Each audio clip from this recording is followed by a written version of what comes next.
Mana cara menghindarinya? Ini sebenarnya agak sulit, tapi kiatnya adalah kalau didekati oleh orang yang tidak dikenal.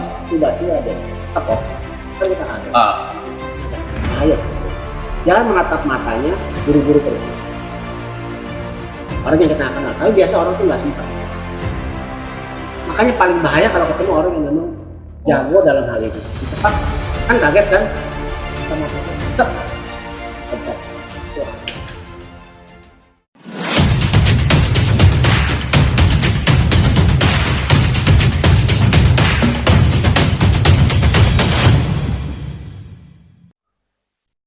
halo Sobat Waras. Kembali lagi kita mengadakan proses setelah sekian lama. Pasti Sobat Waras bertanya-tanya, kok nggak ada podcast lagi nih? Nah, akhirnya kita kembali aktif, mulai mencoba aktif lagi. Nah, pada hari ini kesempatan yang sangat berbahagia duduk di samping saya, di mana merupakan salah satu narasumber yang sangat luar biasa yang patut saya menjadikan tema podcast pada hari ini. Nah, langsung saja cara singkat saya perkenalkan, namanya Ko Ferry. Namun untuk lebih jelasnya, Ko Ferry ini siapa sih dan latar belakangnya apa? Kita langsung saja ke Ko Ferry. Selamat malam Ko Ferry. Selamat malam, Ya. Jimmy. Ya. Jadi ya seperti sebelum kita mulai ini kan kita sudah briefing eh, apa saja nanti yang akan kita bahas, ya kita ikutin alur saja. Ya, kita langsung secara mengalir aja. Nah, seperti yang tadi saya jelaskan, eh, enaknya latar belakang dari cover ini seperti apa? Monggo. Oke, kalau bicara latar belakang keilmuan yang saya pelajari ya, itu sebenarnya dari tahun 1990-an, dari awal 19, sorry, akhir 1990-an menjelang tahun 2000, itu kan lagi booming tuh prana. Ya. Kebetulan saya sempat belajar prana. Waktu itu saya ambil yang prana metodenya Master Choa Kok Sui dari Filipina. Lalu beberapa tahun ya berikutnya aku ngambil Reiki Reiki Tumo ya, itu sekitar tahun 2001. Lalu belajar lagi ilmu hikmah, ini ilmu yang berbasis dari kitab suci agama tertentu ya, tentunya disertai dengan lakon-lakon eh, tertentu yang harus dilakukan. Lalu aku belajar lagi kalau aku masih ingat hipnoterapi itu zaman tahun 2000-an 5 2006 ya. Lalu belajar lagi mesmerism, mesmerism magnetism, Magnetism. atau magnetism. Kemudian sempat juga belajar dari aliran kejawen yang disebut dengan sastro jendro Haingat Pangdoatinggiu, itu tahun 2000 awal juga. Dan terakhir eh, tenaga dalam Pukau dari Sumatera Barat. Itu kurang lebih ringkasannya ya. Berarti banyak ini. Enggak lah, masih biasa aja lah, masih belum sebanyak orang-orang yang gila belajar ilmu. Karena ilmu itu kan seperti lautan. Namun kan kalau dibanding saya, apalah saya gitu ya. Makanya ini narasumbernya sangat luar biasa nih. Nah, jadi perlu Sobat Waras ketahui bahwasannya pembahasan malam ini kita secara universal, kita santai saja, makanya kita nyambi ngerokok, ya kan? Nyambi ngopi, ya. Jadi jangan menganggap terlalu seperti gimana. Oh, terima kasih kamera boy. Wah, langsung disediakan. Ini kita bukan endorse loh ya, kita bukan endorse. Ya, tadi dikatakan cover ini banyak nih menguasai seperti Reiki, ilmu hikmah, terus tenaga dalam. Nah, kalau misalnya di luar itu apakah ada yang mungkin seperti yang pengen saya bahas ini yang saya tertarik nih. yang menjadi bukan ganjalan sih, yang pengen saya tanya tentang aura nih. Paham nggak tentang aura ini? Oke. Nah, kalau saya tadi tidak menjelaskan ini di latar belakang nih. Oh Ya, ya. cuma saya pengen yang sederhana nih, yang pengen saya gali dulu nih. Nanti baru Oke. kita masuk ke tenaga dalam ya kan apa gitu. Sebelum bahas aura, aku juga perlu menjelaskan, aku ini praktisi aura cleansing. Nah, Dari per definisinya aura cleansing jadi membersihkan aura. Sekarang aku jawab mengenai aura ya. nah aura itu seperti Aura apa? itu sebenarnya nama lain dari energi. Pemahamannya adalah segala sesuatu di semesta ini memiliki energi atau memiliki aura. Sebagai contoh, misalkan ini suatu benda atau katakanlah ini sebuah materi, ya, ini memiliki aura.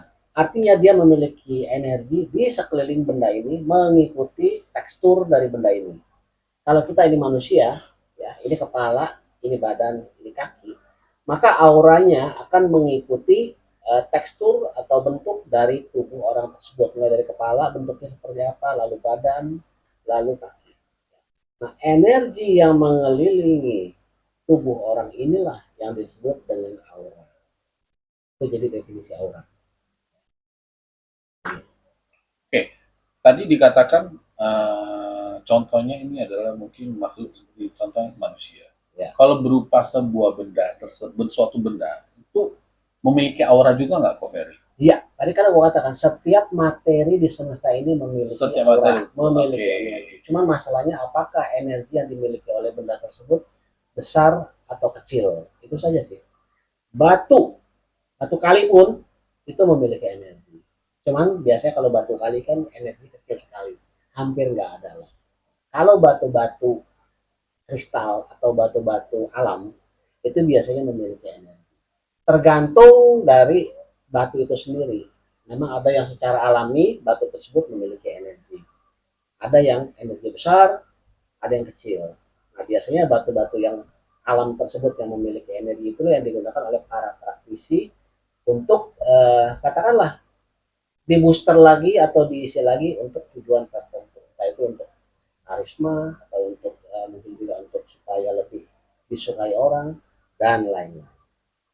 Namun kita ketahui secara universal itu yang pernah saya baca, yang pernah saya ketahui, aura itu memiliki warna. Ya. Nah, berapa warna itu? Warna aura. Kenapa aura bisa memiliki warna? Nah, Jadi aku katakan setiap materi memiliki energi. Nah, energi sendiri memiliki panjang gelombang tertentu.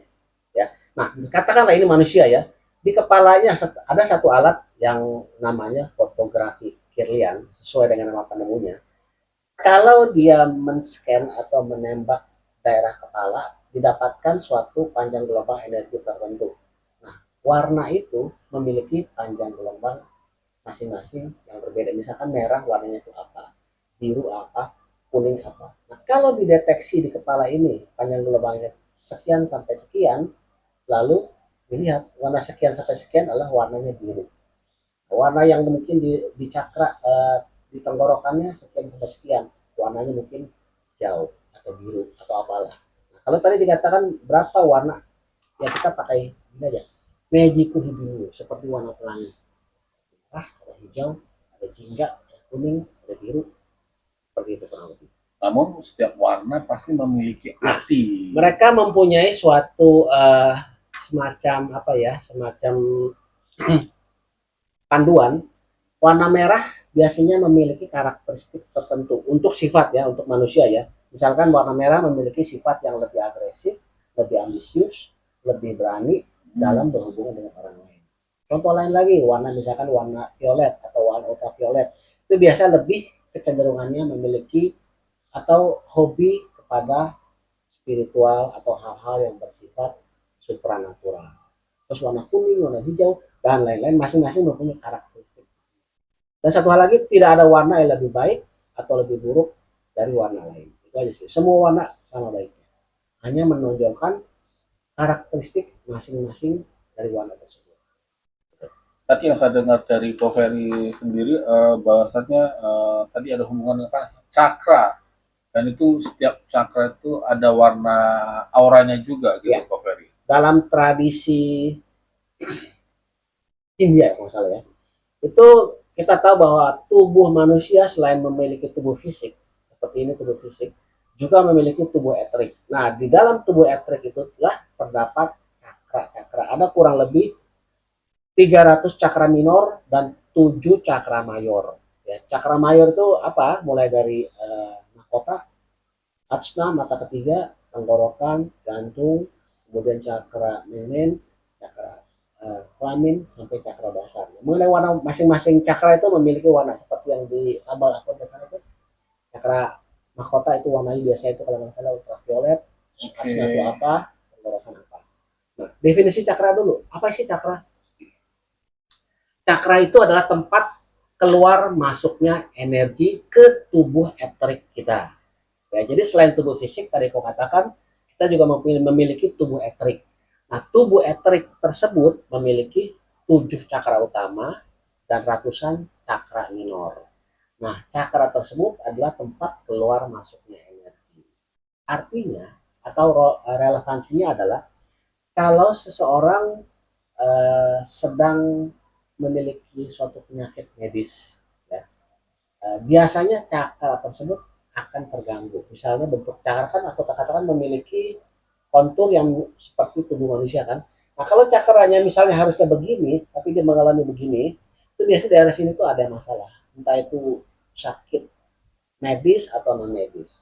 Biasanya ya, biasanya di scan oleh orang yang memiliki mata batin atau orang yang bisa melihat bahwa auranya itu ada sedikit perubahan, itu biasanya ada sedikit masalah di bagian tersebut.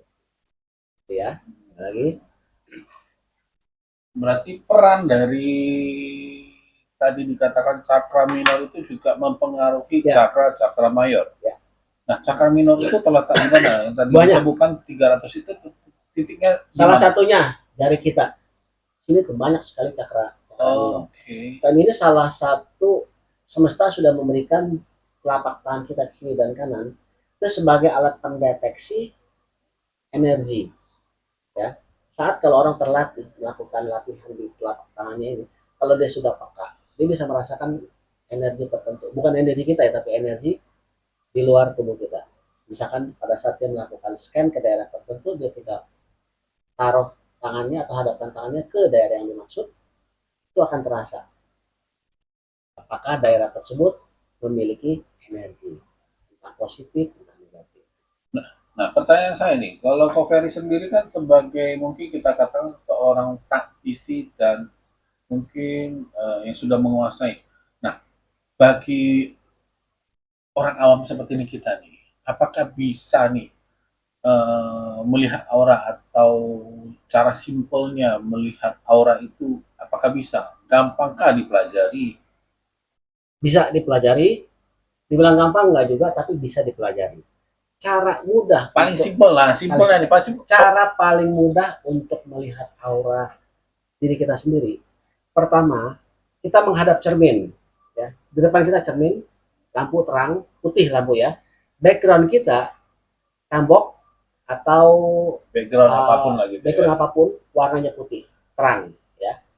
Perlahan-lahan kita lihat, misalkan ini kepala kita lihat sekeliling tubuh kita itu apakah ada sesuatu. Kita lihat terus saja tanpa kedip, kita lihat di cermin ya.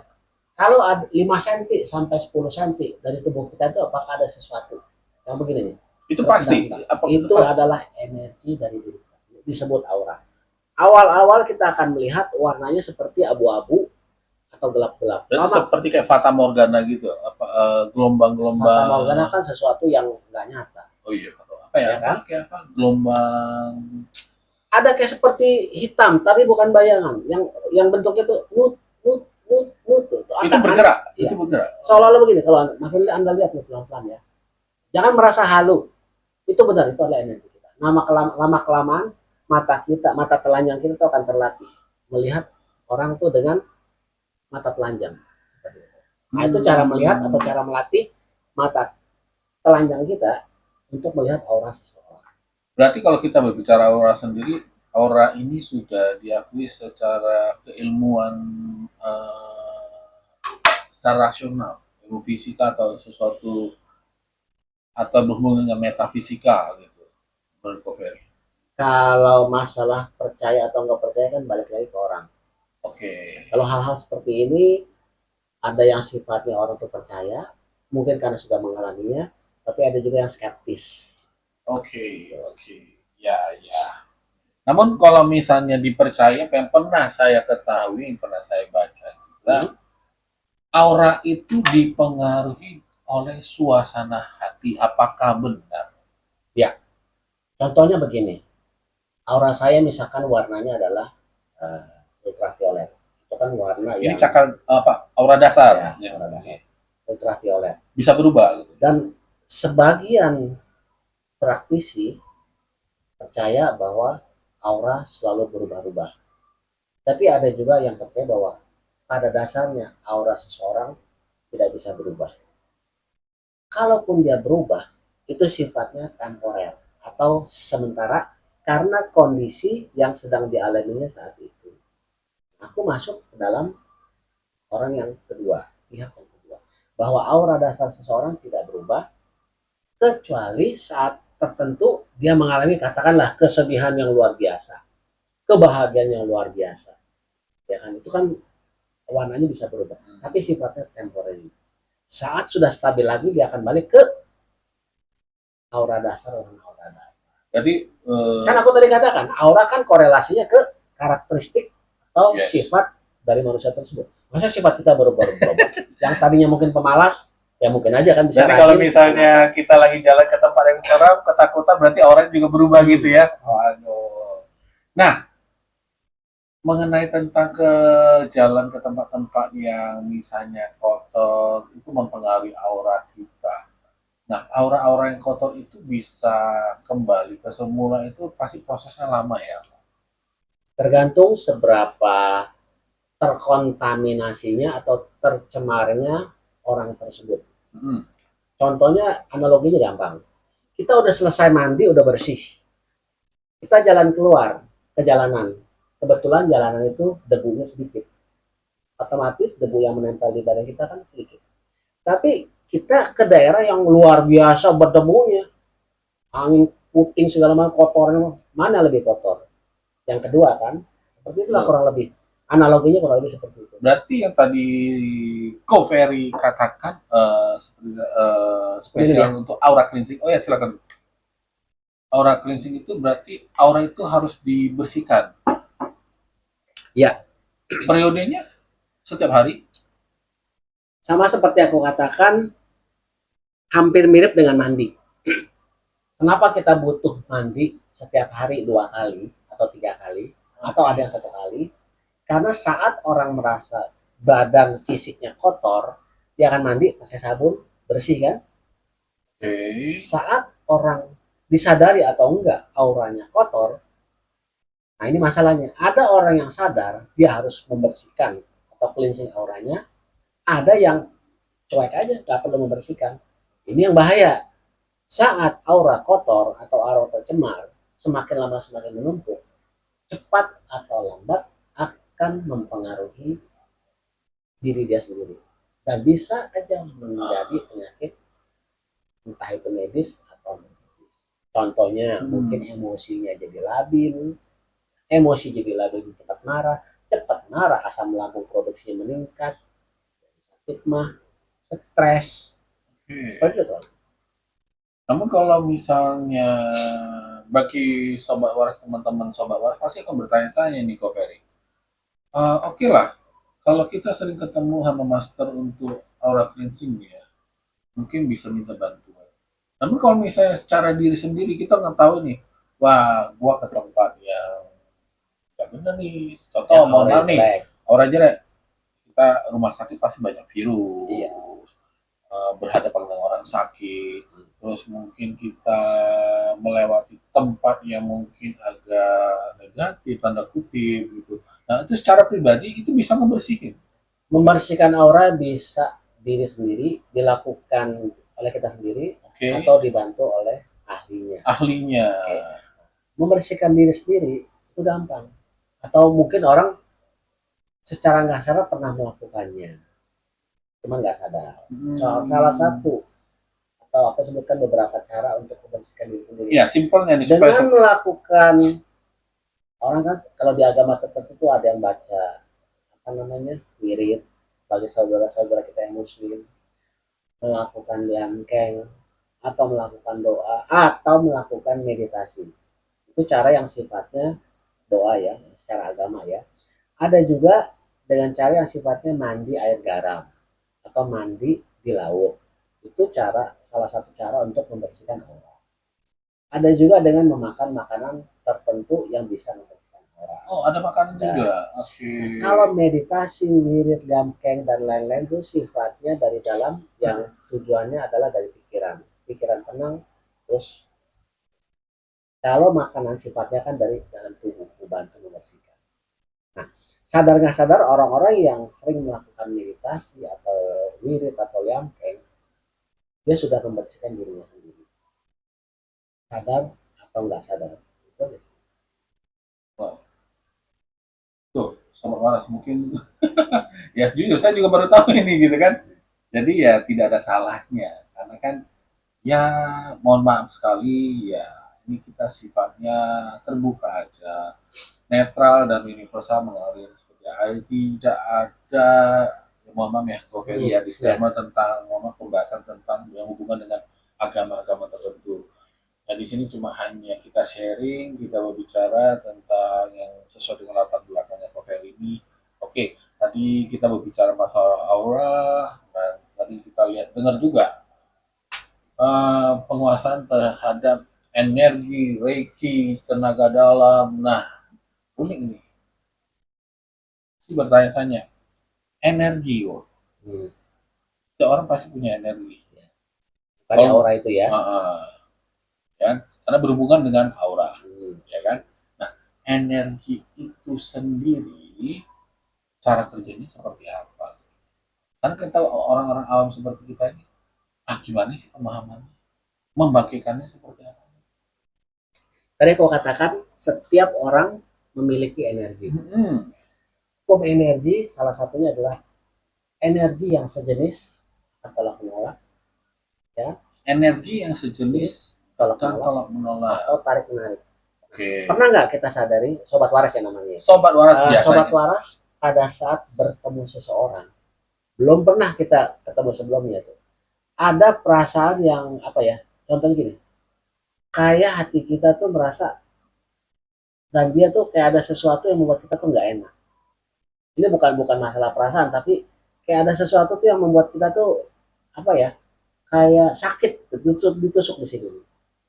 Saat itulah terjadi bentrokan energi antara kita dan dia. Ini untuk orang-orang yang tanda kutip peka ya, peka terhadap energi. Kecuali orang yang, aku sebutnya orang yang nggak peka ya, ketemu siapapun ya biasa aja. Tapi orang yang peka energi, saat dia ketemu dengan orang yang belum pernah dia ketemu sebelumnya, yang kebetulan orang itu energinya besar, dia itu akan merasa kayak dadanya berdegup kencang gitu. Ini bukan di luar perasaan dia tuh apa punya feeling sama dia atau enggak. Nah, saat itulah terjadi bentrokan energi antara dia dengan orang tersebut. Nah, apa yang harus kita lakukan? Nggak usah lakukan apa-apa. Karena nanti beberapa saat kemudian akan terjadi penetralan secara otomatis antara kita dan dia. Orang yang punya pikiran negatif, biasanya nih orang yang nggak tahu, langsung berpikiran, ini orang sedang ngerjain gua nih, atau sedang ngerjain aku, padahal nggak ada masalah. Oh, dia baru kenal pun baru sekarang, baru ketemu sekarang, apa hubungannya dengan ngerjain kita? Ya kan? Kebetulan dia peka terhadap energi dan dia energi besar sehingga terjadi benturan energi. Seperti itu kurang lebih contohnya. Kalau misalnya nih, kita kadang nih jalan nih kita secara nggak langsung bersentuhan. Pernah nggak sih kita ngerasain nih kamera kayak konslet, bukan merinding, konslet, itu kayak ditusuk. Ya. Itu apakah peran energi juga? Iya. Secara alami manusia memiliki sensor alami berupa kepekaan. Masing-masing beda tingkatnya. Ada yang luar biasa peka, ada yang menengah, ada yang nggak peka sama sekali. Orang yang luar biasa peka, selain tadi merasakan bentrokan energi dengan orang yang baru ketemu, kalau dia mengunjungi tempat yang kebetulan angker, spooky atau angker, itu langsung sensor alami bekerja. Merinding. Nah, itulah biasanya tuh eh, alarm atau petunjuk dari tubuh bahwa ada sesuatu di tempat tersebut. Terlepas energi itu negatif atau positif. Nah, bagi orang-orang awam nih, sobat waras yang misalnya masih belum paham tentang, ya kita cuek lah tentang masalah energi, tentang aura, ternyata ada aura negatif ataupun energi negatif yang mendekati dia, itu berpengaruh terhadap kehidupannya. Berpengaruh terhadap terlalu jauh sih, ya berpengaruh terhadap saat itu ya, Hah? ya kan? Artinya apa nih? Kalau dia ke tempat yang angker atau gimana? Oke, dia misalnya contoh nih, dia nggak paham tentang cara kerja aura maupun Oke. dengan energi. Dan dia Simpelnya, peka, kebetulan dia peka. dia nggak peka sama Oh, dia sekali, nggak dia peka. nggak Oke. peka sekali. Namun oke lah, dia ngantar mamanya, misalnya kita contoh, Oke. kita antar ke rumah Oke. sakit. Paham. Dia iseng aja. Setelah itu dia main, mandi mungkin lupa, capek tidur kayak gitu. Itu pengaruh bisa sampai ke bawa ke Bisa, penyakit gitu nggak? bisa. Wow. Kenapa? Salah satu sifat energi adalah yang kuat mengalahkan yang lemah. Oke. Kalau kebetulan saat itu energi kita lagi lemah dan kebetulan ada energi besar yang apa namanya atau mendekati dia Hmm. dan dia nggak punya kontrol terhadap diri sendiri, ya orang bilang itu apa sebetulnya ketempelan atau apalah ya. Kalaupun dia nggak sadari, biasanya dia hanya nyari paling pusing-pusing di kepala, Mungkin biasa ya lah kan? pusing Rasa kecapean pegel. gitu. Nah itu kan biasa kan, ini mah paling capek doang, ya kan? Secara nggak sadar dia bawa pulang. Mungkin nggak apa-apa, sakitnya masih bisa ditolerir. Tapi kalau terus menumpuk, itu pasti akan menjadi penyakit medis. Entah apa aja, bisa mulai dari pikiran atau dari yang lainnya. Tadi berbicara di rumah sakit. Bagaimana kalau misalnya dia menghampiri salah satu tempat seperti itu kata-kata yang orang bilang bahasanya apa ya, sobat waris, nyangseng ke rumah duka gitu, melayat. Rumah Itu sakit adalah satu tempat yang penuh dengan energi negatif. Kenapa? Ya kita tahu sendiri, di rumah sakit kan ya nggak mungkin nggak ada orang yang meninggal, ya kan? Dan energi orang-orang sakit itu kan energi negatif. Jadi kalau mau aman, ya bukan berarti aku menganjurkan nggak usah ke rumah sakit. Untuk orang yang nah, fisiknya lemah, jangan ke rumah sakit. Fisiknya lemah, dalam arti kata mungkin dia lagi drop atau lagi apa, ya. Jangan ke rumah sakit untuk sementara. Dua, rumah duka salah satu tempat yang penuh dengan energi negatif. Percaya atau tidak, untuk orang-orang yang punya kemampuan melihat, saat di rumah duka, itu yang ngumpul bukan cuma manusia, tapi juga entitas lain. Itu banyak sekali. Dan rata-rata negatif. Ada juga yang positif. Kalau orang datang ke rumah duka, kebetulan kontrol energinya itu lagi lemah, ya bisa aja. Banyak, aku ngomong ini karena banyak kejadian yang aku tangani kurang lebih seperti itu. Biasa aku tanya, beberapa hari lalu pernah ke tempat-tempat ini enggak? Nah, biasa kalau dia tanya iya ya. nah, penanganannya gimana? Apakah sama seperti pembersihan arus aura cleansing? Apakah harus ketemu dengan pakar ya, namun tidak ketemu pakar ya, tapi simpelnya mereka itu harus seperti apa? Nah, setelah menyaksikan konten kita ini, berarti berarti pasti ada aja ketika mungkin waktu itu gua lagi rumah duka kan, makanya gua lemas. Mungkin yang gua rasain seperti yang dijelaskan Ko Ferry tadi. Nah, langkah baiknya itu seperti apa, Ko Ferry? Nah, Ada tradisi kalau etnis tertentu, kalau setelah ke rumah duka, begitu pulang ke rumah kan biasanya kan baju ganti kan sebelum masuk rumah. kalau itu ya. Itu salah satu sebenarnya penjelasnya adalah energi negatif yang menempel dianggap tuh di baju dilepaskan dulu. Dan kita wajib mencuci muka, ada yang pakai air kembang sebelum masuk rumah. Itu menurut tradisi. Tradisi. Itu bukan nggak ada artinya, itu ada artinya supaya kita bersihkan Nah, semua aura negatif hasil dari kunjungan kita ke rumah duka tadi. oke. Tuh, secara nggak sadar. Atau Anda lakukan nggak tadi, meditasi, makan makanan yang bergizi, baca liamke, atau wirid. Kurang lebih seperti itu. Berarti secara nggak langsung ya kita memberikan pemahaman lah yang baik ya, bagaimana tentang cara membersihkan aura secara mandiri, energi negatif menghindari dari energi negatif secara mandiri gitu ya, tanpa misalnya ketemu dengan seorang yang ahli atau Ya, praktisi itu bisa gitu. dilakukan sendiri, Siapa? mudah. Sangat mudah gitu. Nah, pembahasan energi tadi kita berbicara tentang rumah duka, di situ juga pasti ada hubungannya kalau misalnya tidak kuat menghadapinya, seseorang yang awam tentang itu, orang katakan dia bisa kadang bengong sendiri kok. Dalam bengong, nah ini bengongnya tanda kutipnya gini nih kok, yang pengen saya tanyakan, apakah bahasanya, apakah itu ketempelan, karena kalau kita lihat apa ya, Kesurupan. kejadian-kejadian nih kadang ada aja, pernah teman saya ya, emang kita nggak tahu dia dulunya kemana, 2 hari 3 hari lalu kemana, tiba-tiba dia bisa bengong sendiri, itu bisa pengaruh juga, ada entitas yang lain gitu. Bisa. Jadi masalah kesurupan ya. Uh, Ini udah masuk topik kesurupan. Nah, ini kita nyambung nih, soalnya nyambung. Oh. Kalau bicara masalah kesurupan, aku mau bahas dari dua pendekatan. Pendekatan medis yang artinya bisa dijelaskan secara logik, dan pendekatan non medis. Ini pendekatan yang sifatnya gaib. Ya. Aku bicara pendekatan yang secara logis dulu. Logis. Nah, logis ini seperti apa nih? Nah, karena bicara kesurupan itu ada orang-orang, sebagian masyarakat kita masih skeptis. Dunia sudah internet atau sudah sudah survei ke Mars, masih percaya kesurupan. Itu nanti aku bahas di pendekatan secara gaib. Kita bahas pendekatan secara medis dulu. Jadi gini, kenapa orang bisa kesurupan? Kalau bahasa dalam aku sebutnya hipnoterapi deh, baru aku belajar dalam dalam pikiran sadar, pikiran bawah sadar. Kita hidup kan tuh selalu punya masalah, ya, besar atau kecil, masalah selalu datang sama kita, ya. Oke. Ada tipe-tipe orang yang punya masalah kecil didiamin, punya masalah kecil didiamin, lama kelamaan masalah-masalah kecil tersebut dan didiamin tanpa ada solusi, artinya dia nggak menyelesaikan masalah tersebut, masukin ke dalam pikiran dan dia nggak ceritakan ke orang lain. Masalah pikiran kita, nanti aku bahas nih mengenai pikiran sadar, bawah sadar, dan pikiran tidak sadar. Seru nih. Secara nggak sadar, masalah-masalah kecil tersebut akan mengendap dalam pikiran bawah sadarnya dia.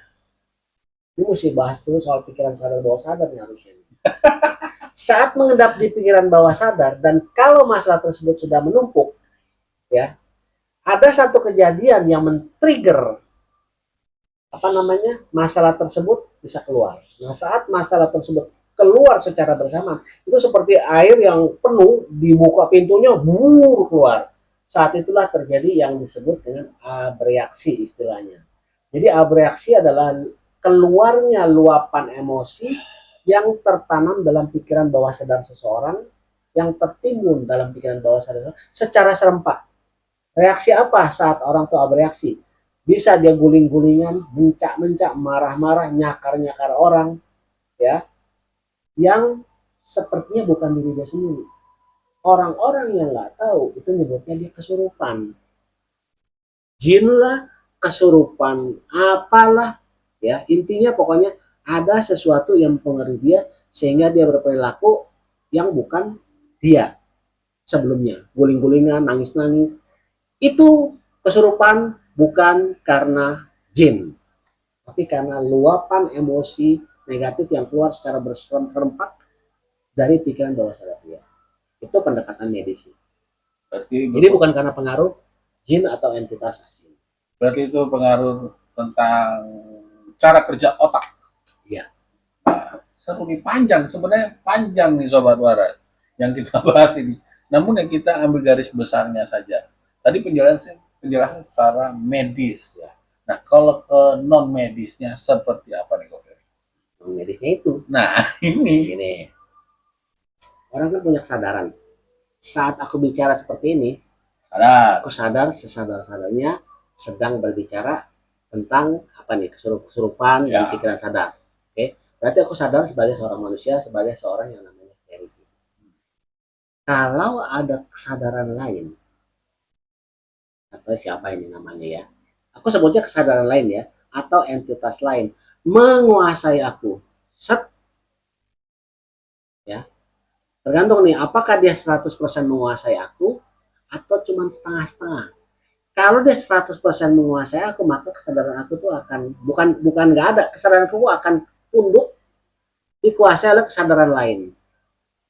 Paham ya sampai sini ya?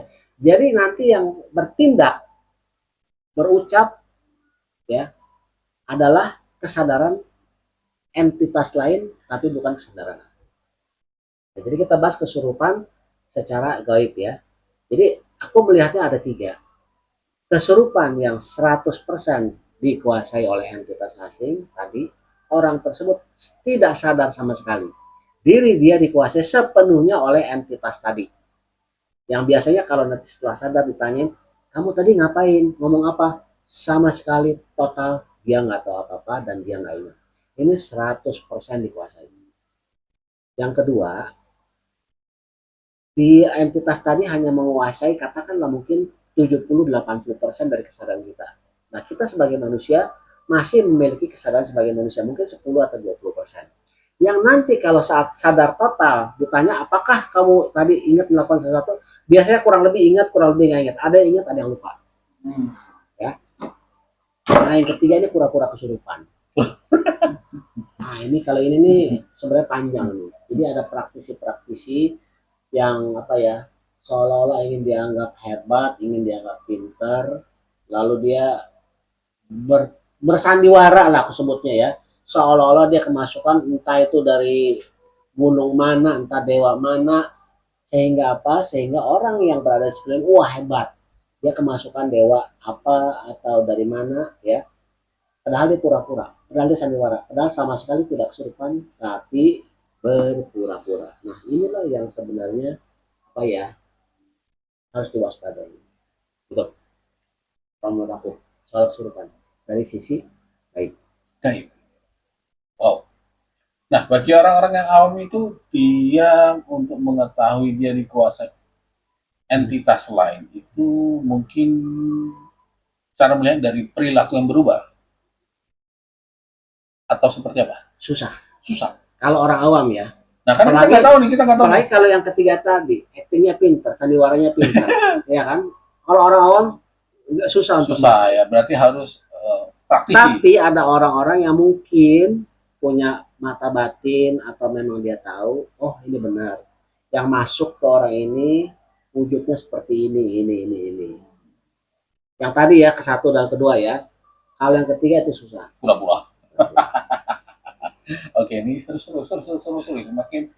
Makin makin kesini makin seru nih pembahasannya. Namun kalau misalnya kita bahas secara detail itu sangat panjang sekali. Kita garis Ya, besarnya aja nih, besarnya aja. Oke. Nah, kita selah sedikit nih. Kan dari tadi saya ngajak kasih pertanyaan. Kita lemparkan nih ke kamera boy nih. Ada yang mau ditanyain nggak kira-kira Boy, ini? mau nanya apa? Ada. Boy. Boleh silakan. Iya, kalau di masyarakat kita ini kan maksudnya yang kayak gini-gini tuh apa ketempelan lah, apalah kan sering tuh diceritain, kedengeran, kita denger lah gitu. Jadi kan tahu. Tahu, jadi kan kita bisa ke tempat angker kan jadi serem ya. Nah itu mensuges enggak? Iya. Nah sama yang orang yang tidak mau peduli gitu loh, bodo amat lah gitu, nggak peduli. Nah itu ngaruh nggak? Cara Dari kerja, sugestinya itu. cara kerja ini kita berbicara kalau misalnya ketempelan secara non Ya, medis. apakah itu ada sugesti atau enggak gitu. Nah itu aja sih Ko Ferry. Kalau orang awam mengunjungi sebuah tempat yang katanya angker, atau katakanlah benar-benar angker, ya. Kalau sebelum datang ke tempat tersebut, dia sudah tersugesti bahwa tempat itu angker, walaupun memang benar-benar angker, kalau dia energinya nggak kuat, dia akan ketempelan. Walaupun Kenapa? dia cuek. Kenapa? Atau nggak artinya sugesti? Jadi sugesti adalah program yang ditanamkan ke dalam pikiran. Siapa yang menanamkan pikiran? kita sendiri kan. Kita udah terus sugesti bahwa tempat itu angker, walaupun memang benar angker ya. Nanti gua kesurupan, nanti gua ketempelan. Nah, itu semakin memperlemah pertahanan diri kita sendiri. Ini satu poin lemah buat orang yang tersugesti. Makanya kalau mau datang ke tempat angker, jangan pernah berpikiran takut. Ya. Orang yang berani, orang yang cuek, orang yang kalau orang tadi tuh kalau dalam tempat percaya aku nggak akan diutak-atik, nggak akan berasa apa-apa. Paling-paling kalaupun ketempelan, paling berasa sedikit doang. Tapi kalau orang yang belum datang aja udah tersugesti, takut ketemu ada bunyi daun sedikit, tek, langsung Kaget. itulah bahaya sugesti. Sugesti itu kan hanya permainan pikiran, program yang ditanamkan ke dalam pikiran kita terhadap sesuatu. Kalau misalkan kalau aku ada hipnosis Anda, ini kan bolpen nih. Aku bisa menghipnosis Anda mengatakan bahwa ini bukan bolpen, ini adalah rokok. Aku mensugestikan bahwa ini adalah rokok. Ya, tentunya dalam kondisi hipnosis. Nah, pada saat aku sadarkan, Anda akan menganggap ini rokok. Padahal ini bukan kan. Jadi itu sugesti yang berhasil aku tanamkan ke dalam pikiran Anda bahwa ini adalah rokok. Sugesti. Sugesti itu bahaya. Karena belum tentu yang diprogram yang diprogramkan ke dalam pikiran Anda itu adalah hal-hal yang baik. Ya ini kan ya itu kan cuma permainan. Bolpen aku ganti dengan rokok. Cuma permainan doang. Tapi kalau hal-hal yang sifatnya yang lain kan bahaya banget. Berarti kalau misalnya itu kita tarik garis benang merah, jangan sampai tersugesti pikiran kita. Iya. Poinnya itu dong ya. Betul. Oke. Walaupun itu benar-benar katakan tempat itu angker, jangan sampai mempengaruhi pola pikir kita. Oke. Saya Saya yakin nih, mungkin dari Sobat Waras ini pasti akan timbul banyak pertanyaan nih kok. Ya. Nah, mungkin nanti Sobat Waras yang mau bertanya, berkomentar, mungkin akan dibantu dijawab di komentar, bisa dibantu kok ya. boleh. Oke, mudah-mudahan waktunya pas bisa dijawab, dibantu. Nah, berbicara tentang tersugesti, hipnosis, itu apa ya? Sama nggak dengan yang hipnosis, cara kerja yang mohon maaf nih. Kadang kita lihat di jalanan, mohon maaf nih, seperti yang tadi Koko katakan, pernah belajar tentang yang dari Sumatera, apa tadi? Pukau. Nah, Pukau itu mungkin bahasa universalnya yang kita pernah dengar itu mungkin seperti kayak gendam gitu ya kok ya, atau ada bahasa lainnya kayak gitu ya. Kalau pukau lebih menggunakan energi, sama seperti gendam. Oke. Cuma bedanya kalau gendam kan dari Jawa, pukau dari Sumatera. Oke. Barat. Nah, ini bisa nggak dikasih tips-tips yang untuk menghindari kejahatan? Mungkin banyak praktisi yang jahil yang mohon maaf nih. Oke. Kita nggak tahu ya. Kita lagi di jalan tiba-tiba ada kasus cerita mohon maaf nih. Kok tahu-tahu dompet hilang, jam hilang. Ini nih kan sesuai nih dengan latar belakang yang tadi Koko ceritakan. Kira-kira ada tips-tips yang baik nggak buat Sobat Waras untuk menghindari kejahatan tersebut? Pertama, aku bahas dulu mundur sebentar ya. Boleh. Hipnosis, mesmerism, gendam atau pukau.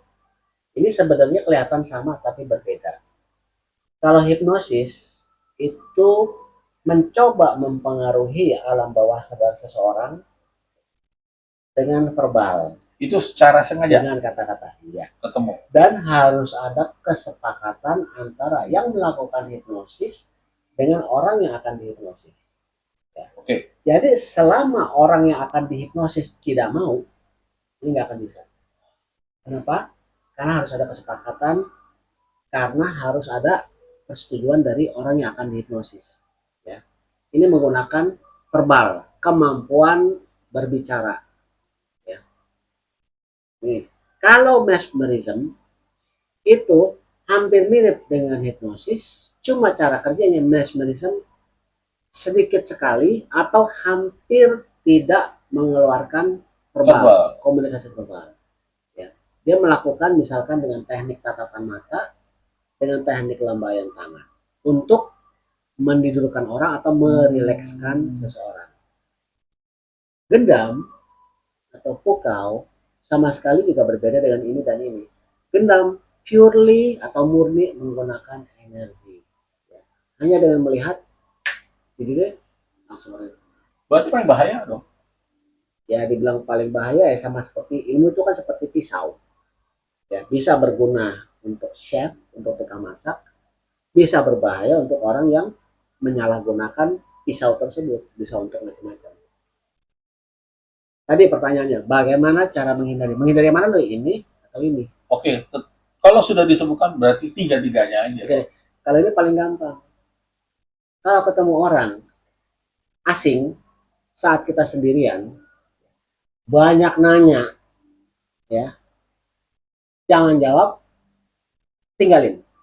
Lebih baik kita dianggap nggak sopan, lebih baik kita dianggap tidak ramah daripada kita berbahaya. Simpelnya. Simpelnya, ya.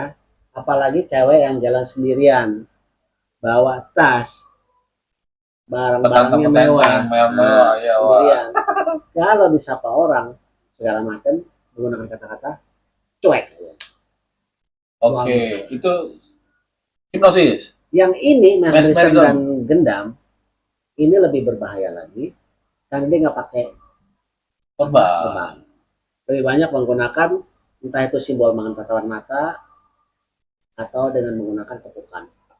Pada saat kita ditepuk, kan reaksi kita kalau nggak kaget, sakit atau bingung. Nah, tiga hal ini yang dijadikan dasar untuk masuk ke bawah sadar seseorang, sehingga kalau sudah masuk ke alam bawah sadar seseorang, apapun yang dia katakan akan dikabulkan. Gitu. Bagaimana cara menghindarinya? Ini sebenarnya agak sulit, tapi kiatnya adalah kalau didekati oleh orang yang tidak dikenal, tiba-tiba ada tepok, kan kita kaget. ah, Ini agak bahaya sebenarnya. Jangan menatap matanya, buru-buru pergi. Orang yang kita kenal, tapi biasa orang tuh nggak sempat. Makanya paling bahaya kalau ketemu orang yang memang jago dalam hal ini. Ditepak, kan kaget kan? Kata mataku, tetep, tetep. Itu habis. Jangan pergi berdua lah atau bertiga. Aman. Itu aja sih. jadi intinya bagaimana cara kita memanipulasi pikiran kita supaya gak kena. Jangan fokus sama ucapan dia.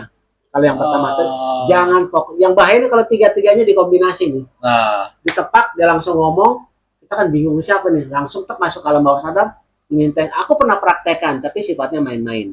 Ke beberapa orang. Aku tepak, dia bingung, aku minta jam, aku sadarkan lagi, dia tanya, ini punyanya kamu bukan? Kan enak kan begitu kan? Tapi untuk kejahatan. jadi don't try this at home. Makanya ilmu itu seperti pisau, bisa berguna buat orang ini, bisa juga berbahaya buat orang lain. Ya tentunya ini pengetahuan buat sobat Waras, ya kan. Ya kalau mau belajar begitu sah-sah saja, namun jangan dipergunakan untuk yang tanda kutip. Ya semua kembali ke pribadi masing-masing ya gitu ya. Cuma tadi kan Koferis ini sudah memberikan tips-tips yang sangat luar biasa. Yang simpelnya kurang lebih seperti itu. Oke, cut. Sebentar, stop. Oke, Koferi. Tadi kita sudah banyak membahas tentang apa? Aura, energi, kesurupan, hipnosis, mesmerism, dan yang mungkin terakhir tadi kita katakan apa? Ilmu yang namanya dari Sumatera atau Pukau, Gendam gitu kan. Nah, untuk menutup sesi konten podcast kita kali ini, saya punya pertanyaan pamungkas nih buat Ko Ferry. Orang awam seperti kita nih, pasti punya rasa yang namanya mentok sana sini. Dia punya penyakit, namun kita sudah bawa ke tim dokter, tidak terdeteksi secara medis. Apakah perlu orang awam itu untuk mencari hal-hal seseorang yang kita katakan paranormal lah, atau dukun lah gitu kok. Gimana baiknya Pak? Kalau sang pasien tersebut memang sudah berupaya mencari penyembuhan secara medis dan mentok, memang ujung-ujungnya lari ke penyelesaian non medis. Ya. Apalagi negara kita tuh nggak bisa dihindari kepercayaan terhadap apa namanya orang-orang yang percaya terhadap hal tersebut masih sangat besar. Tapi Betul. jangan salah, di luar negeri pun juga besar. Kita jangan menutup mata, ada orang yang berlindung di balik kemodernan seseorang untuk menyepelekan hal-hal yang sifatnya non medis. Ya, itu Buat dia. aku sih sah-sah aja orang mencari. Cuman masalahnya, apakah yang dikunjungi itu orang yang benar-benar praktisi yang menjalankan apa namanya profesinya secara benar, atau yang UUD. Nah, peduli penyelesaiannya itu apa ya? Karena kan pasti kita lihat banyak oknum Iyalah, gitu ya ya. UUD lah, ujung-ujungnya duit. Hmm. Ya, Eh, kalau aku sih sah saja. Kalau mau cari penyelesaian yang sifatnya non medis ya, setelah mencari penyelesaian secara medis nggak ketemu. Bahkan ada orang yang kadang-kadang ke non medis dulu baru ke medis, atau yang Oh. berbarengan medis dan medis jadi satu. Sah-sah aja buat aku. Tinggal cari orang yang benar atau enggak. Nah, gimana cara nih mencari orang yang benar itu? Apakah artistik gitu loh? Pertama biasa referensi Referensi, oke, dari oke. orang-orang yang pernah ditangani, kan seperti kata pepatah kan, telitilah sebelum membeli. Apakah track record orang pintar ini, atau sebutannya paranormal atau supranaturalis ya, atau praktisi penyembuh itu track recordnya bagus, kan biasanya kan dari mulut ke mulut ya. Terus lihat juga, ya harus datangnya langsung sih. Tapi biasanya orang-orang yang, karena ribuan, mungkin ratusan ribu ya, para praktisi yang non medis ini berkecimpung. Ada yang benar-benar tulus, ikhlas membantu. Ada yang apa ya, yang setengah-setengah berbayar, tapi tulus juga, ya ini nggak masalah juga. Tapi ada yang sebenarnya nggak punya kemampuan, atau kemampuannya biasa-biasa saja, tapi yang ngeruk duit orang, ini yang harus diwaspadai. Karena praktek-praktek yang tadi aku sebutkan yang ketiga tadi, itu benar-benar bahaya. Orang mau mencari kesembuhan, malah duitnya dikeruk habis. Udah sih. Ada yang apa ya, orang pintar yang menggunakan gimmick. Oh ya, gimmick ya. Misalkan saat pasien, ini orang yang abal-abal ya, praktisi abal-abal lah. Saat pasien datang, dia akan menggunakan cara-cara yang sifatnya gimmick. Jadi mencoba untuk menempatkan dirinya itu di posisi yang tinggi. Contohnya saat bersalaman tangan, pada tangannya keluar asap, atau saat dipegang keluar asap. Itu semua kan pakai teknik, atau pakai apa ya? Kayak ada alat kimianya lagi, kayak gini keluar asap, Iya. atau digesek-gesek ini keluar asap. Kan jadi pasien inferior, pasien merasa rendah diri. Wah, ini orang hebat nih. Apa yang diomongkan oleh orang pintar tersebut akan dituruti oleh dia. Ya. Dibilang sakit karena kiriman orang, percaya aja. Padahal belum tentu, bisa aja penyakitnya sifatnya psikosomatis. Penyakit psikosomatis adalah penyakit yang disebabkan oleh pikiran, menyebabkan organ-organ tubuh terganggu. Itu selesainya apa? Dengan hipnoterapi, dengan mesmerism, dengan pukul, selesai. 5-10 menit kelar. Ada orang yang memanfaatkan, wah kiriman orang nih, harus ritual tertentu. Ubur rampenya ini, maharnya sekian juta. Nah, itu kena itu. Kasus seperti itu banyak di negara kita. Jadi hati-hatilah dalam memilih atau mencari. Itu aja sementara. Ya, mohon maaf nih buat para praktisi yang berada tersindir. Ya. Itu aja sih. Ya, intinya kita tidak ada maksud untuk menyindir sih kok ya. Jadi kita cuma hanya sifatnya konten yang saya buat ini adalah memberikan informasi secara universal, dan ya berusaha melalui latar belakangnya Koferi ini kita mengedukasi yang baik dan benar itu seperti apa. Oke, Sobat Waras. Tentunya kurang lebih hampir 50 menit menuju 1 jam. Tentunya takutnya Sobat Waras bosan untuk mengikuti konten ini, podcastnya. Tentunya mudah-mudahan ada karma baik nih. Saya bisa ketemu Koferi, ya mudah-mudahan Koferi juga berkenan untuk kita sharing-sharing lagi di Koferi. Gimana? Siap, Oke. siap. Dan tentunya Koferi juga siap akan membantu menjawab pertanyaan-pertanyaan dari teman-teman Sobat Waras. Iya. Ya. Oke, terima kasih banget atas sharing-sharingnya Koferi, atas waktunya. Karma baik bisa ketemu Koferi, itu dia. Jangan bosan-bosan Sobat Waras, ya. Podcast kali ini agak sedikit berbeda, ya. Tentunya nanti kita akan ya muncul ide-ide lain apalah.